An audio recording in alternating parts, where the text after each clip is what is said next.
2026년 1월 22일 새벽기도에 오신 여러분을 주님의 이름으로 축복하고 환영합니다. 오늘 우리에게 주신 하나님의 말씀은 창세기 16장 1절부터 16절까지의 말씀입니다. 제가 가진 성경으로는 구약성경 18쪽에 있습니다. 창세기 16장 1절부터 16절까지의 말씀인데요. 대표적으로 1절 말씀만 보도록 하겠습니다. 1절입니다. 아브라함의 아내 사레는 출산하지 못하였고 그에게 한 여종이 있으니 애굽 사람이요 이름은 하갈이라. 아멘. 15장의 아브라함은 하나님과 깊은 교제를 나누고 있습니다.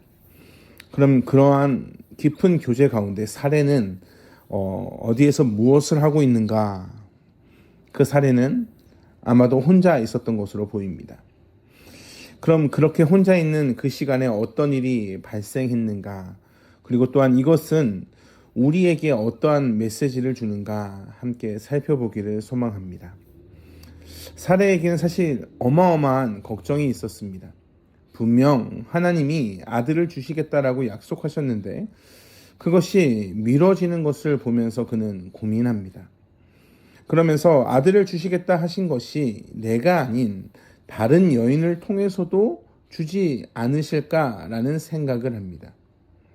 잘못된 생각이지만 그 생각을 마치 큰 발견이나 한 것처럼 젊은 여종 하갈을 아브라함에게 첩으로 주고 있습니다.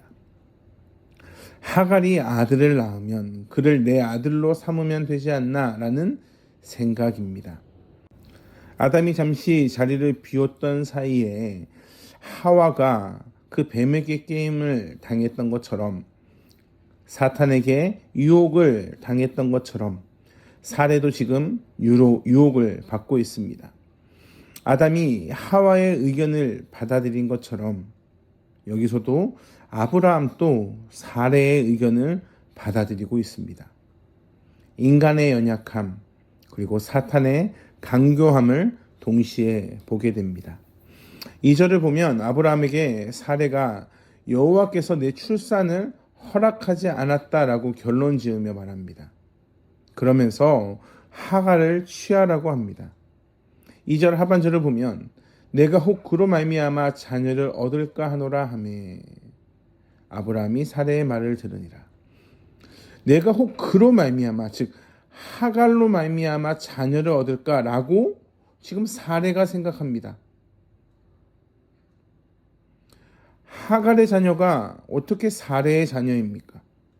그런데 그렇게 착각을 합니다. 그런데 여기에서 아브라함도 사레의 말을 듣습니다. 사레의 말을 들었다는 것은 하나님의 약속의 말씀보다 사레의 말을 더 믿었다라는 뜻입니다. 사도 바울은 이 문제를 갈라디아서 4장 22절 23절에 이렇게 말씀합니다. 기록된 바 아브라함에게 두 아들이 있으니 하나는 여종에게서 하나는 자유 있는 여자에게서 낳았다 하였으며 여종에게서는 육체를 따라 낳고 자유 있는 여자에게서는 약속으로 말미암았다. 여기서 말하는 여종은 하갈을 말합니다. 즉 하갈에서는 육체를 따라 아들을 낳았고 자유 있는 여자 사라에게서는 약속으로 아들을 낳았다라는 말씀을 합니다. 그러니까 하갈의 잉태는 육체를 따라 된 것이고 약속의 자녀는 아니었다라는 말씀입니다. 성령의 역사에 육적인 방법으로 개입하지 않아야 함을 이렇게 말씀하고 있습니다. 그런데 우리는 이런 생각도 듭니다. 그럼 육적인 방법을 하나님이 막으시면 되는 것이 아닌가? 생명의 주인은 하나님이시지 않는가? 그러면 하나님이 그 하갈을 통해 잉태되는 것을 미리 막으셨으면 되는 것이 아닌가라고 핑계를 하나님께 돌리는 우리의 모습도 있습니다. 우리가 생각할 때 육적인 방법으로 해도 하나님의 방법이 아니라면 하나님이 막으시면 더 좋지 않습니까? 라는 핑계를 댄다는 겁니다. 왜냐하면 우리가 육신의 방법, 즉 세상의 방법으로 어떠한 일을 할 때 그것이 단기간에 성과를 보일 때가 있습니다. 어떤 사람에게는 죽을 때까지 그가 그런 성과로 이 세상에서 편안하게 사는 것을 확인하게 됩니다. 억울합니다. 왜 저 사람은 잘못된 방법으로 저렇게 이익을 취했음에도 불구하고 하나님이 막지 않으셨을까? 그리고 왜 그는 이 세상에서 떵떵거리며 사는가? 근데 그것이 어디까지 이끌어지는지에 대해서 우리가 놓치고 있습니다.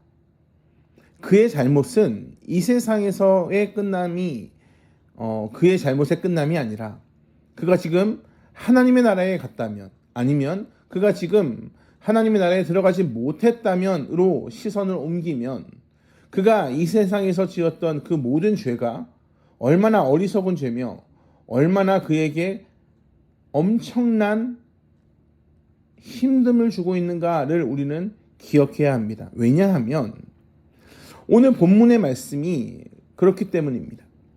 자기들이 좋아하는 대로 생각하고 결정하여서 하갈을 첩으로 삼았습니다. 하갈이 어떻게 설명됩니까? 우리가 같이 읽었던 1절을 보면 여종이 있으니 애굽 사람이다 라고 말씀합니다. 성경은 하갈이 애굽 사람임을 성경을 읽는 독자들에게 기억하기를 바라고 있습니다. 그럼 하갈이 어떻게 아브라함의 여종이 될 수 있었을까?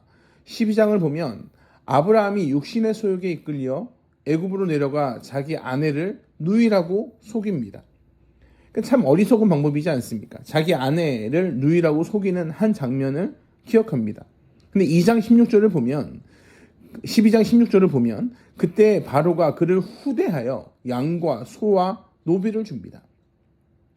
하갈은 그때 받은 노비 중에 한 사람으로 보입니다. 그때는 애굽 왕이 사례를 빼앗으려고 하지 않습니까? 그런데 지금은 애굽의 여인이 믿음의 조상 아브라함을 역으로 빼앗으려고 합니다.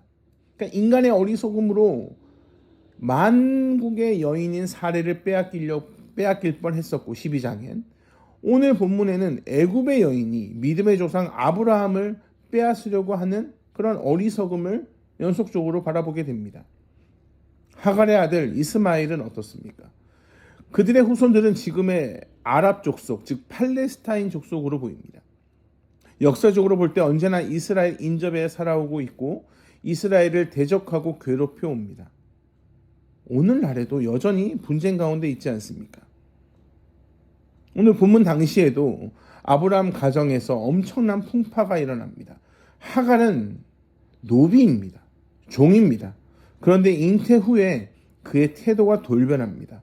사례를 멸시합니다. 5절을 보면 사례는 분해서 아브라함에게 화를 냅니다. 아브라함은 둘 사이에 끼어서 심히 괴롭습니다. 어리석은 선택에 대한 결과입니다. 6절을 보면 사례가 하갈을 학대합니다. 그 결과 하갈이 결국 가출을 합니다. 누가 해결하실까요? 하나님이 7절에 등장합니다.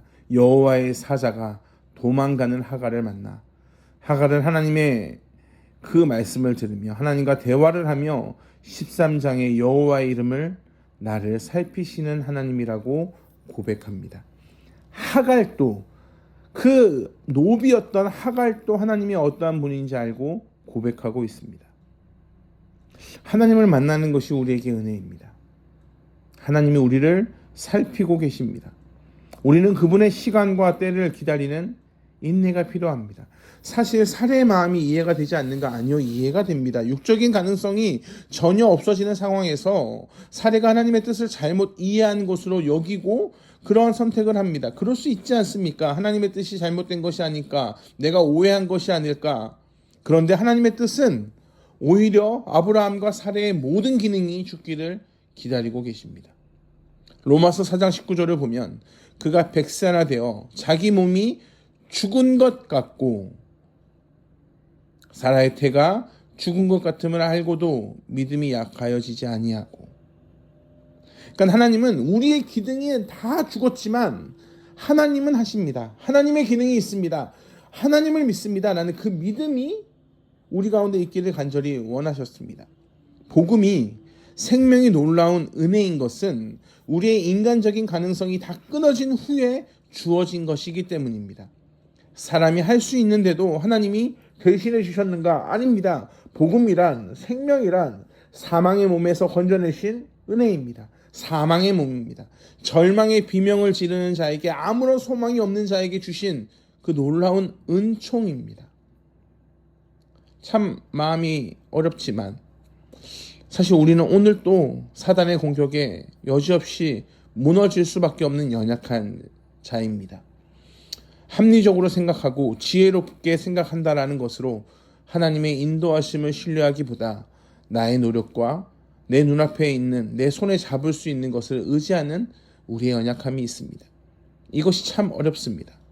도무지 하나님의 일하심이 잘 이해가 되지 않고, 그럼에도 참 우리의 하나님은 선하셔서 우리를 포기하지 않으셨습니다. 우리의 잘못된 그 선택으로 이스마엘을 만들어냄에도 불구하고 하나님은 그 모든 것을 품으시고 그것을 우리의 어리석음의 증거로 만들어 놓으셔서 우리가 선한 길을, 바른 길을 선택할 수 있도록 우리에게 지혜를 허락해 주십니다. 사랑하는 성도 여러분, 하나님의 계획을 내 방법으로 이룰 수 있습니까? 불가능합니다. 우리의 모든 기능이 죽고 우리의 모든 기능이 아무것도 아닌 것이 될 때 하나님은 생명의 사역을 시작하십니다. 하나님은 우리에게 깨끗한 그릇이 되라고 했지 화려한 그릇이 되라고 하지 않으셨습니다. 오늘도 우리에게 그저 주시는 그 사랑을 믿음으로 흘려보내시는 인생이 되시길 주님의 이름으로 축복합니다. 세상의 방법이 당장 일이 되는 것처럼 보여도 그것이 결국 우리의 발목을 잡게 되니 언제나 그분의 뜻을 인내함으로 기다리시길 축복하며 기도하겠습니다. 기도합니다.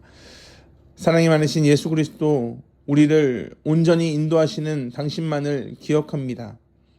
우리가 세상적인 방법으로 하나님의 뜻을 이해하지 못할 때 주님, 우리의 마음 가운데 인내를 허락하여 주시옵소서. 하나님을 붙잡게 하여 주시고 세상의 그 여러 가지를 의지하는 인간이 아니라 하나님의 아름다우심을 붙잡는 그러한 성도 되게 하여 주시옵소서. 감사합니다. 주님만을 찬양합니다. 사랑이 많으신 예수 그리스도 이름으로 기도합니다. 아멘. 우리 주 예수 그리스도의 은혜와 하나님의 풍성하신 사랑과 성령 하나님의 언제나 동행하시는 은혜가 오늘도 하나님이 나의 모든 것 되십니다. 믿음으로 고백하는 한 분 한 분 위에 영원토록 함께 하시길 간절히 축원하옵나이다. 아멘.